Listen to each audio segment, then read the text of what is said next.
नाज़िक visa consultancy से और उम्मीद है आप सब लोग खैरियत से होंगे। आज की वीडियो स्पेसिफ़िकली मैं करने लगा हूँ ऑस्ट्रेलिया स्टूडेंट वीज़े के ऊपर और जो स्पेसिफ़िकली जो टॉपिक है आज का वो स्टूडेंट वीज़ा रिफ्यूज़ल्स है। पिछले कई दिनों में पाकिस्तान के बहुत सारे स्टूडेंट्स के वीज़ा रिफ्यूज़ किए गए हैं और बहुत बल्क क्वांटिटी में रिफ्यूज़ किए गए हैं और इवन कुछ एप्लीकेशंस तो ऐसी हैं जिनको within a few days within a few hours refuse कर दिया गया है।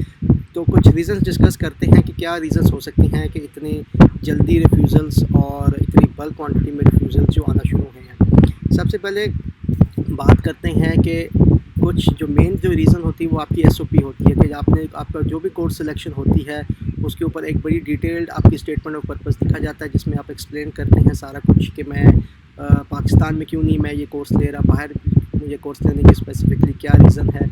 मतलब बहुत सारी ये डिटेल डॉक्यूमेंट होता है। मैं इस सेपरेट एक वीडियो करूँगा जिसके ऊपर मैं आपको बताऊँगा कि एसओपी में क्या क्या चीज़ें इंक्लूड करनी चाहिए, क्या लिखना चाहिए। लेकिन फ़िलहाल मैं ब्रीफली डिस्कस करता हूँ कि एसओपी में एक बहुत बड़ी रीज़न है इस चीज़ की जो वीज़ा रिफ्यूज़ किए जाते हैं, क्योंकि आपकी एसओपी जो है स्पेसिफिक पॉइंट नहीं होती, उसमें आपने आगे पीछे की चीज़ें डिस्कस की होती हैं।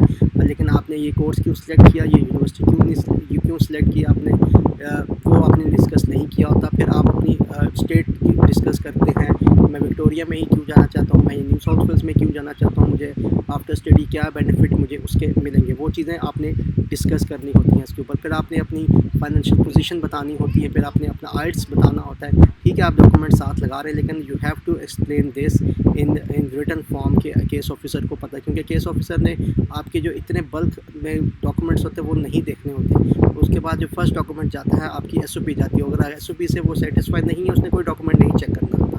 अगर वो आपकी एसओपी से सेटिस्फाई होगा तो फिर आप वो नीचे जाएंगे। एसओपी इसलिए अपनी डिटेल लास्ट में चेक करें। बहुत सारे स्टूडेंट्स हैं जिनके कंसल्टेंट्स लिखते हैं एसओपी और वो उसको देखते तक नहीं है, पढ़ते तक नहीं है। कितने एसओपीज़ ऐसी होती हैं जो कॉपी पेस्ट होती हैं, जो प्लेजरिज्म उनके पास सॉफ्टवेयर हैं वो डिटेक्ट कर लेते हैं प्लेजरिज्म को, वो कॉपी पेस्ट होकर उनके पास चली जाती हैं वही चीज़ सिर्फ। तो प्लीज़ काइंडली अपनी एसओपीज़ को चेक करें, उसको खुद देखें कि आपके कंसल्टेंट ने अगर लिखी है तो क्या लिखी है एसओपी, उसको देखें। उसमें ग्रामेटिकल मिस्टेक्स होंगी, उसमें आपकी दूसरी मिस्टेक्स होंगी, वो चीज़ को देखें आप कि आपकी एसओपी में कहाँ गलती आ रही है। और आपकी एसओपी बहुत रेलेवेंट होनी चाहिए, टू दी पॉइंट बात करनी चाहिए आपकी। अगर आपकी एसओपी 3, 4, 5 पेजों में चली जाती है कोई इशू नहीं है उसका, लेकिन उसको एटलीस्ट आपके हर चीज़ को आपने डिस्कस किया हो उसके ऊपर। उसके बाद जो मेन जो रीज़न्स जो मेरे नज़दीक सामने आ रही हैं या जो मेरे लोगों से कुछ बात हुई है उनके नज़दीक सबसे बड़ी जो रीज़न्स आ रही है कितने ज़्यादा रिफ्यूज़ल्स की, उसमें consultants fake bank statements attach कर रहे हैं। और बहुत सारी चीज़ों ऐसी चीज़ होती है कि आप उसको नहीं देखते, आप कि फेक बैंक स्टेटमेंट्स आपकी होती हैं। और जो स्पेशली जो डन बेस के ऊपर लोग चलते हैं, डन बेस कंसल्टेंट से काम करवाते हैं कि जी हम डन बेस कर लेंगे, और तो वो डन बेस जाहिर सी बात है कंसल्टेंट तो अपनी तरफ से आपको नहीं पैसे लगाएगा और आपकी बैंक स्टेटमेंट तो नहीं अरेंज कर सकता बाहर से, तो वो कोई बैंक स्टेटमेंट एडिट करके दे देते हैं वहाँ पे और वो वहाँ पे पकड़े जाते हैं और उसकी वजह से फ़ौरन रिफ्यूज़ल होता है और आपके लिए फ्यूचर एप्लीकेशंस भी इम्पॉसिबल हो जाती हैं कि आप उसको जस्टिफाई करो कि मेरा क्यों है बैंक स्टेटमेंट नहीं। इसलिए प्लीज़ डन बेस वाली चीज़ों के ऊपर मत जाया करें। डन बेस के ऊपर कोई भी आपके लिए पैसे नहीं लगाएगा अपना। फिर एक जो कुछ केसेस ऐसे थे जहाँ पे फेक बर्थ सर्टिफिकेट्स थे, जहाँ पे एज को मैनिपुलेशन की गई थी और वो रेलिवेंट अथॉरिटीज़ से जब उन्होंने चेक करवाया तो वो पता लगा कि वो बर्थ सर्टिफिकेट ही फेक है।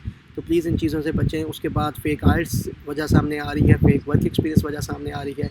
बहुत सारे स्टूडेंट्स आइल्स नहीं कर पाते, पीटीई नहीं कर पाते, तो वो उसको फेक चीज़ों को तैयार कर देते हैं, वो भी पकड़े जाते हैं। वो चीज़ कोई भी नहीं छूट सकती उनके।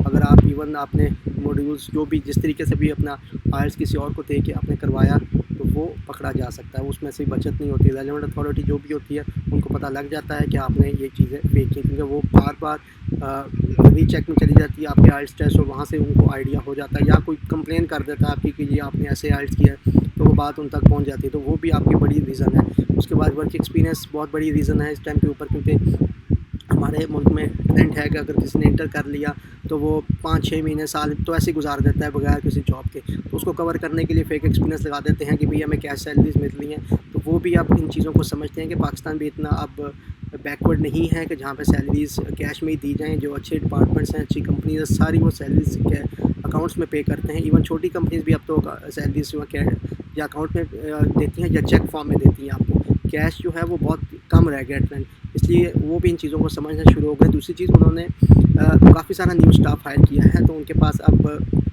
वर्कफोर्स ज़्यादा है जो बैठ के आराम से वो देखते हैं हर चीज़ों को।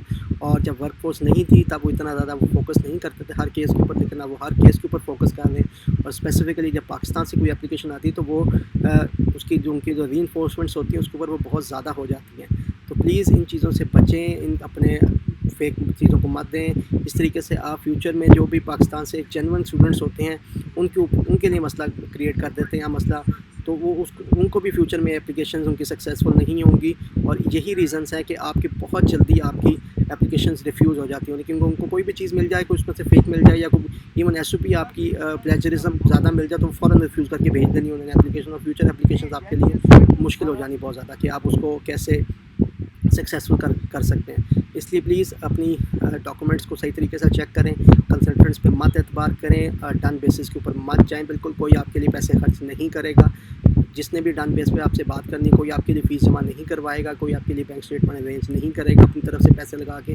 वो सिर्फ सारा कुछ फेक लगाएंगे साथ। अपनी एप्लीकेशन को जेओपर्टाइज मत करें, अपने आने वाले आगे अपने पाकिस्तानी बहन भाइयों के लिए एप्लीकेशन को ख़राब मत करें, उनकी एप्लीकेशन के लिए मसला होगा। और इमिग्रेशन रिलेटेड इशूज़ में भी पाकिस्तान के स्टूडेंट्स को मसला आएगा, तो वो इमिग्रेशन के ऊपर भी या स्किल्ड वीज़ा के ऊपर जाना चाहेगा तो उनकी स्क्रूटनी बहुत ज़्यादा स्ट्रिक्ट होगी, जिसको टाइम टेकिंग भी होगी, ज़ाहिर सी बात है। और फिर उसमें से छोटी छोटी चीज़ों के ऊपर वो चीज़ वो करेंगे। इसलिए अपनी एसओपीज़ को खुद चेक करें, अपने डॉक्यूमेंट्स को प्लीज़ फेक मत करें, जेन्युइन रखें हर चीज़ को और अच्छे तरीके से जाएं और पढ़ के, और जो भी आपने फ्यूचर प्रोस्पेक्ट होगा वो एक लीगल वे से करें। इसलिए उस चीज़ को आप प्लीज़ केयरफुली से देखिएगा। पसंद आए तो प्लीज़ लाइक कर दें, शेयर कर दें और मेरे चैनल को सब्सक्राइब कर दें। और कमेंट सेक्शन में कोई भी क्वेश्चन हो या कोई भी कमेंट्स हो प्लीज़ आप वो कर दीजिए। इंशाल्लाह I will get back to you. Thank you.